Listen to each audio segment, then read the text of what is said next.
Hello dear friends, so today I am coming with the second problem, how to solve simplex problem. तो हम simplex problem को कैसे solve करेंगे, that will be my second sum.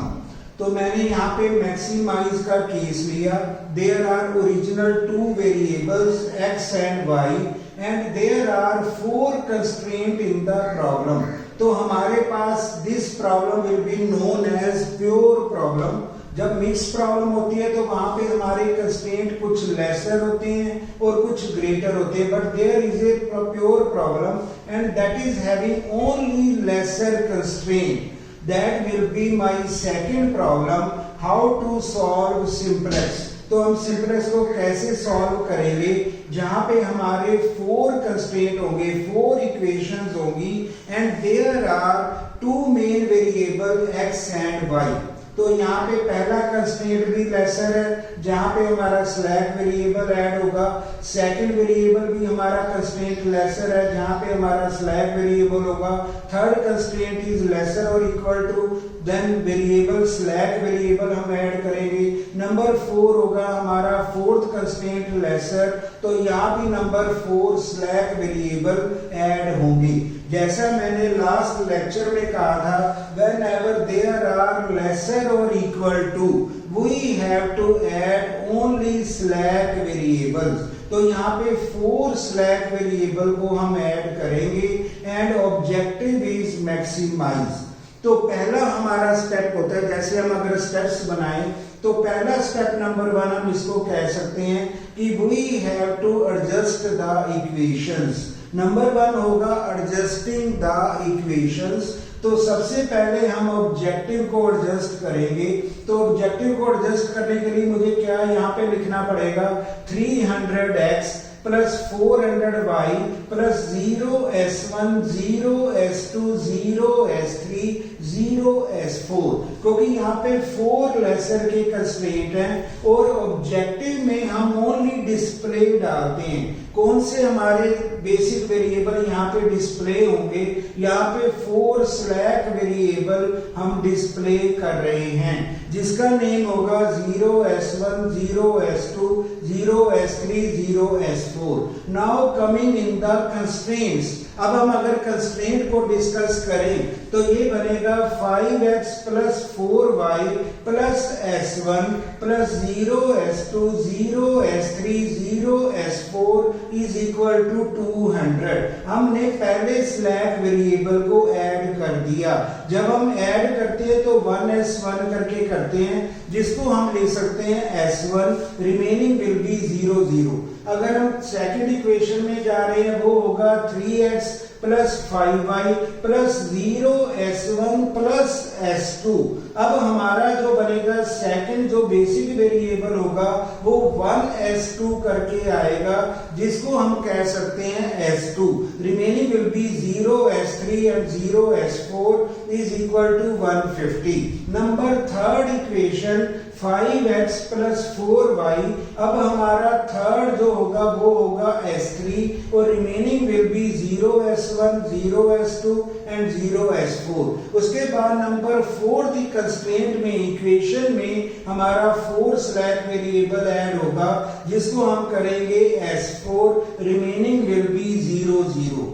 मैंने यहाँ पे लिया 0s1 0s2 0s3 plus s4 is equal to 80. तो जिसको पहले स्टेप में हम कह सकते हैं एडजस्टमेंट ऑफ इक्वेशंस. तो यहाँ पे हमने इक्वेशंस को एडजस्ट कर लिया. Now I am coming with the table number 1. अब इसी इक्वेशन के बेस में हम इस इक्वेशन को चेक करेंगे and we have to go with the simplex table number 1. अब सबसे पहले हम यहाँ पे लिखते हैं basic variable, then second is the solution value. अब यहाँ पे होगा x y s1 s2 s3 s4. तो फर्स्ट ऑफ ऑल हमने टेबल बनाया. यहाँ पे होगा बेसिक वेरिएबल, यहाँ पे सॉल्यूशन वैल्यू, यहाँ पे वेरिएबल के नेम होंगे और यहाँ पे हम लेते हैं s1, क्योंकि बेसिक वेरिएबल हमारे 4 बेसिक वेरिएबल हमने ऐड किए हैं, जिसको कहते हैं s1 s2 s3 s4. ये हमारे एडिशन हुए जिनका कोफिशिएंट क्या होगा 0 0 0। अगर हम ऑब्जेक्टिव में जाएं, यहाँ पे हमने लिखा x y s1 s2 s3 s4, जिनका कोफिशिएंट क्या होगा, ये कोफिशिएंट है जिसको हम वैल्यू कह रहे हैं, ये होगी 300, ये होगा 400, ये होगा 0 0 0 0। ये इनके कोफिशिएंट होंगे जिनको हम वैल्यूज भी कह सकते हैं। तो यही 0 0 हमारे कोफिशिएंट यहाँ पे आ जाएंगे जो बेसिक वेरिएबल के बाहर लिखे जाएंगे। तो that is the procedure of table number 1। तो हमारे स्टूडेंट को सबसे पहले टेबल को ध्यान से बनाना होगा। जो वेरिएबल बेसिक है उनके आगे जो भी वैल्यूज हैं that will be repeated again. यहाँ पे उनको लिखना होगा। ये हमारा मल्टीप्लाई होगा 0 0 जो कोफिशिएंट आए हैं। अब हमने अंदर लिखा सॉल्यूशन वैल्यूज। अब सॉल्यूशन वैल्यू क्या होगी, नंबर 1 की सॉल्यूशन वैल्यू गिवन है 200, यहाँ पे हम 200 लेंगे, फिर 150, then third is 100, then fourth is 80। तो ये हमारी सॉल्यूशन वैल्यू होगी। इंटरनली जैसे हमने टेबल एडजस्टमेंट की है इक्वेशन की, वैसे हम टेबल में पुट करेंगे एलिमेंट्स। तो यहाँ पे आएगा 5 4 1 0 0, उसके बाद होगा 3 5 0 1 0 0, नाउ 5 4 0 0 1 0, उसके बाद होगा 8 4 0 0 0 1। बिल्कुल जैसे हमारी इक्वेशन बनी है वैसे putting the elements in the table, हमने एलिमेंट्स को पुट किया इन द टेबल। अब हम इसको सॉल्व करते हैं। अब यहाँ पे एक बात हम क्लियर करना चाहते हैं, जहां पे हमारा मैक्सिमाइज का केस है वहां पे हमारा ऑप्टिमम आंसर कब आएगा, उसका पॉइंट यही होगा जब हमारा Cj minus Zj zero and negative element देंगे। जब and all the elements of Cj minus Zj will B zero and negative, then it means our optimum answer has been received। उसका मतलब ये होगा कि हमने ऑप्टिमम आंसर को receive कर लिया, आंसर हमारा पहुंच गया। जब जीरो एंड नेगेटिव होंगे, जब तक यहाँ पे हमें पॉजिटिव एलिमेंट मिलेगा, it means our table will be continuing, our optimum answer will have to continue further. तो ये होगा जहां पे हमारा मैक्सिमाइज होगा। अगर यही केस मिनिमाइज का हो जाए तो मिनिमाइज में हम कब स्टॉप करेंगे, जब Cj minus Zj zero and positive आएंगे। बिल्कुल हमें रिवर्स देखना है। जब मिनिमाइज का ऑब्जेक्टिव हो तो हमारा ऑप्टिमम आंसर कब मिलेगा, जब Cj minus Zj concluding answer हमारा जीरो एंड पॉजिटिव होगा।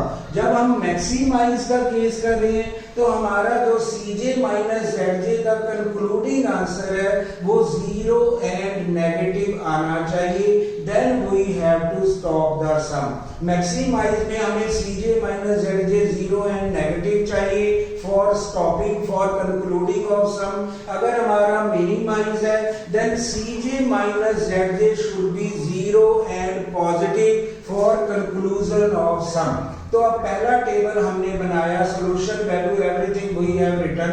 तो यहाँ पे इसको हम सॉल्व करना चाहते हैं। तो पहले यही एलिमेंट, पहला स्टेप है, ये जो बाहर के 0 0 एलिमेंट है ये मल्टीप्लाई होंगे सॉल्यूशन वैल्यू से। तो हमने किया 0 एंड 200 मल्टीप्लाई होगा 0 प्लस 0 एंड 150 ये भी 0, 0 एंड 100 ये भी 0, 0 एंड 80 ये भी 0। अगर 0 को प्लस करेंगे तो ये हमारा 0 बनेगा। अब 0 एलिमेंट ने पहले कॉलम के एलिमेंट से मल्टीप्लाई किया तो ये भी 0 0 टोटल 0, यहाँ सेकंड कॉलम भी 0 देगा, थर्ड भी 0 0 0। तो जहां पे हमारे सारे केस लेसर के होते हैं तो वहां पे कंक्लूडिंग आंसर जो है Zj में हमें 0 0 हमेशा मिलेगा। अब उसके बाद हमें अब चलना है Cj माइनस Zj। अब हम कंक्लूजन देखना चाहते हैं कि हमारा आंसर ऑप्टिमम आएगा या नेक्स्ट टेबल में हमें जाना होगा या नहीं जाना होगा, ये यही बताएगा Cj माइनस Zj। अब 300 माइनस 0, यहाँ पे पॉजिटिव 300 होगा, 400 माइनस 0 400 होगा, 0 0 0 होंगे।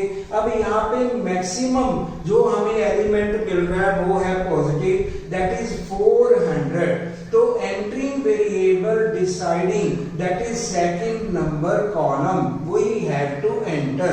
अब एंटरिंग वेरिएबल जो एरो हमने यहाँ पे पुट किया वो डिसाइड कर रहा है कि हमें सेकंड कॉलम में एंटर करना है। It means our entering variable is y। यहाँ पे हमें x y दो वेरिएबल है तो एरो बताता है कि हमारा एंट्रिंग वेरिएबल जो नए टेबल में होगा दैट विल बी y।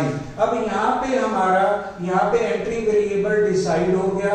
अब मुझे लीविंग वेरिएबल को डिसाइड करना है। तो पहला स्टेप होता है entering variable, then leaving variable, then key element. तो ये हमारे दो स्टेप से बनता है की एलिमेंट। अब हम solution value divided by entering column, जो एंटरिंग कॉलम है उसको डिवाइड करेंगे ताकि हम मिनिमम रेशियो को चेक करें।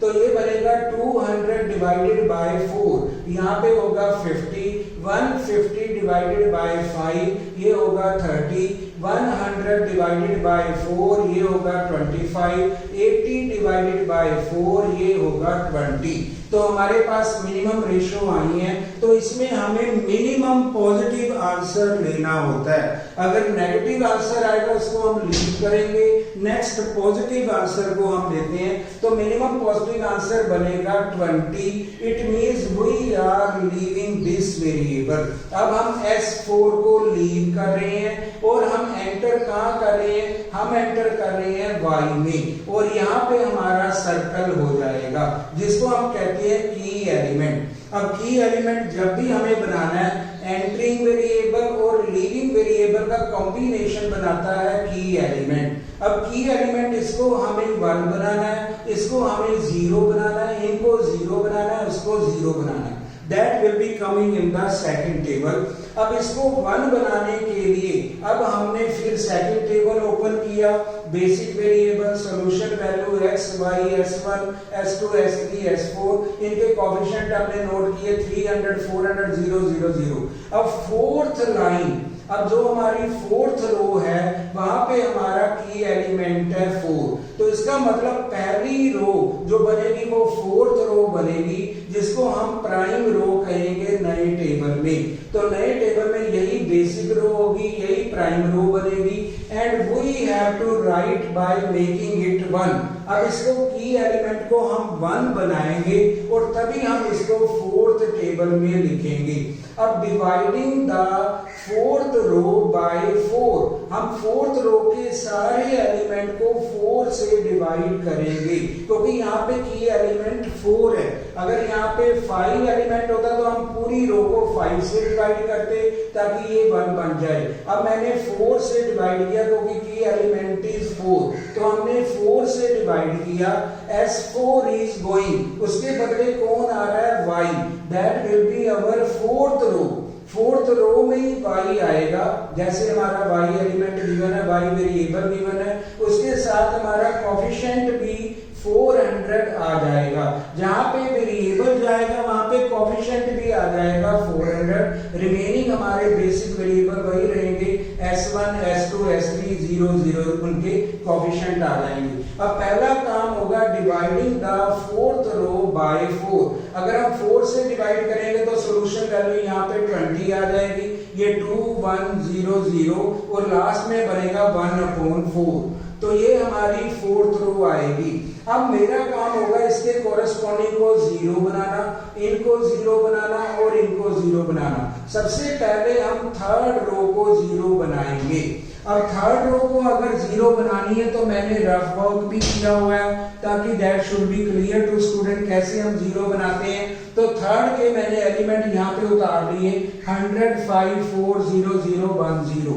अब जो हमारा ये बेस बना है, अब यही बेस होता है जो 1 बन के आता है। अब वहां पे मैंने थर्ड एलिमेंट देखना है। थर्ड एलिमेंट यहाँ पे 4 है, इसका मतलब मुझे बेस को 4 से मल्टीप्लाई कर देना अगेन, क्योंकि यहाँ पे 1 है।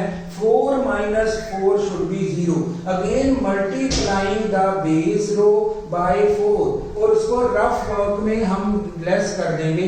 तो मैंने फिर मल्टीप्लाई करके उसको 4 से किया तो ये बनेगा 88 4 0 0 0 1।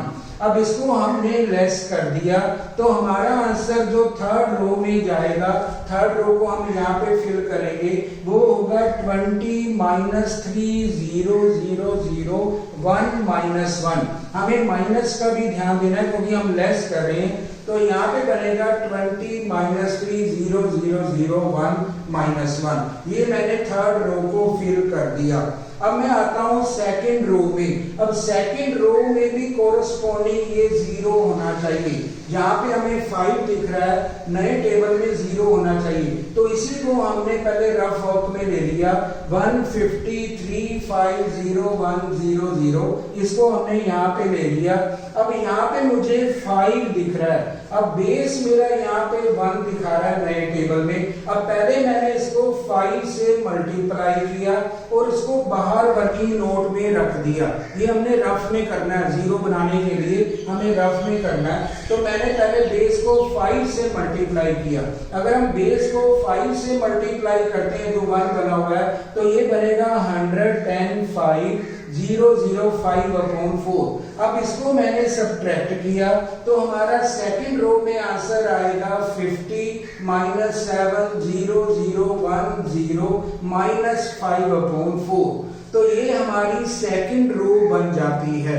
तो मैं अगेन स्टूडेंट्स को कहना चाहता हूं, जब भी हम 0 बनाते हैं तो एक मेथड को याद रखें कि जो भी बेस रो होती है उसी को हम मल्टीप्लाई करते हैं, चेंज करते हैं और उसी को हम सब्ट्रैक्ट कर देते हैं। ये बातें दो माइंड में रखनी है। base row is to be changed and base row is to be subtracted to make the element corresponding 0। अब हम आते हैं नंबर 1 रो में। अब 1 रो में इसको भी मुझे 0 बनाना है, जो 4 हमें दिखाई दे रहा है ये 1 होना चाहिए, 0 0 0। अब इसको 0 बनाने के लिए हमने ये एलिमेंट लिख लिए 205 4 1 0 0। अब इसको बेस बनाना है तो मैंने इसको यहाँ पे 4 से मल्टीप्लाई करना है, क्योंकि बेस हमारा वहां पे 4 है, वो एलिमेंट कॉरस्पॉन्डिंग 4 है। तो हमने इसको बेसिक रो को 4 से मल्टीप्लाई किया तो ये बनेगा 840001 और लेस करेंगे तो यहाँ पे 80 भी हो जाएगा। 120 सोल्यूशन वैल्यू में -3 0 1 0 0 -1। तो ये हमारा पहली रो में आंसर मिलेगा और कोरस्पॉन्डिंग 1 0 0 0 वी हैव अचीव और हमारे एलिमेंट सारे चेंज हो गए हैं और ये हमने रिवाइज टेबल बना दिया। अब हमारे कोफिशिएंट हैं ये मल्टीप्लाई होंगे, तो ये पहले सॉल्यूशन वैल्यू से मल्टीप्लाई होंगे, फिर अपने एक्स वाई के कॉलम से मल्टीप्लाई होंगे। अब ये पहले मल्टीप्लाई हुआ तो ये 0 बन जाएगा, ये भी 0 हो जाएगा, ये भी 0 हो जाएगा। अब ये आंसर मिलेगा 400 इंटू 20, ये बनेगा 8000। 0 के एलिमेंट को छोड़ दो, अब रिमेनिंग हम करते हैं 400 इंटू 2, यहाँ पे 800, 400 इंटू 1 400, बाकी 0 0। अब 400 इंटू 1 अपॉन 400, 0 को मल्टीप्लाई करेंगे वो 0 बन जाएगा, उसको इसलिए मल्टीप्लाई करते नहीं है। Leaving the element their coefficient are 0, उनको आप वैसे ही लीव कर सकते हैं। हमें सिर्फ जिनका कोएफिशिएंट पॉजिटिव है उनका हमें ZJ में कंक्लूजन निकालना है। फाइनल आंसर हम करते हैं CJ माइनस ZJ, तो 300 माइनस 800 माइनस 500 400 माइनस 400 0 0 0 और लास्ट में 0 माइनस 100 माइनस 100।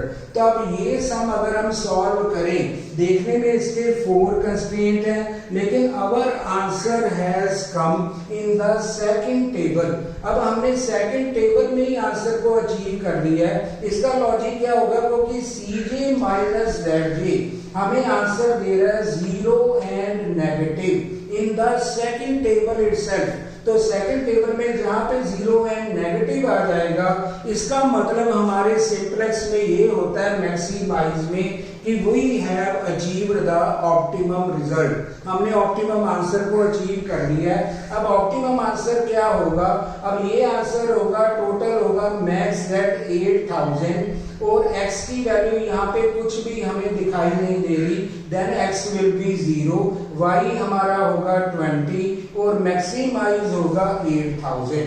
तो ये हमारा सेकंड टेबल में ही आंसर हमें मिल गया है।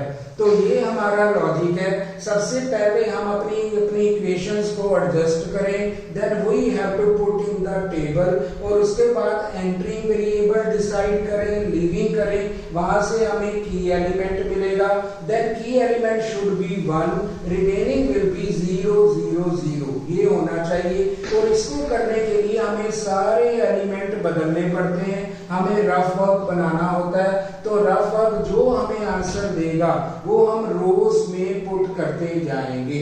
तो ये मैंने स्टूडेंट्स के लिए बड़ा क्लियरली बनाया कि पहले थर्ड रो का उनको आंसर पता लगे, एलिमेंट कैसे जाएंगे, फिर सेकंड का उनको क्लियर हो, फिर फर्स्ट का आंसर क्लियर हो, that will be, then we are obtaining coefficient, then हमें कोएफिशिएंट को पुट करना है, then answer will be coming, then Cj minus Zj will be tested. तो अगर Cj माइनस Zj हमारा 0 एंड नेगेटिव आता है in case of maximize, then we have achieved the answer, हमारा ऑप्टिमम रिजल्ट आ चुका है, ऑप्टिमम आंसर हमने अचीव कर लिया, that will be our answer. अगर यही केस हम मिनिमाइज के केस में करते हैं, then 0 and positive should be our Cj minus Zj, so that will be clear that we have achieved the optimum answer। तो मिनिमाइज में हमें Cj minus Zj चाहिए 0 एंड पॉजिटिव, और अगर मैक्सिमाइज में हम सम कर रहे हैं, then Cj minus Zj will be 0 and negative for stopping of the sum, for achieving the optimum answer। Thank you very much।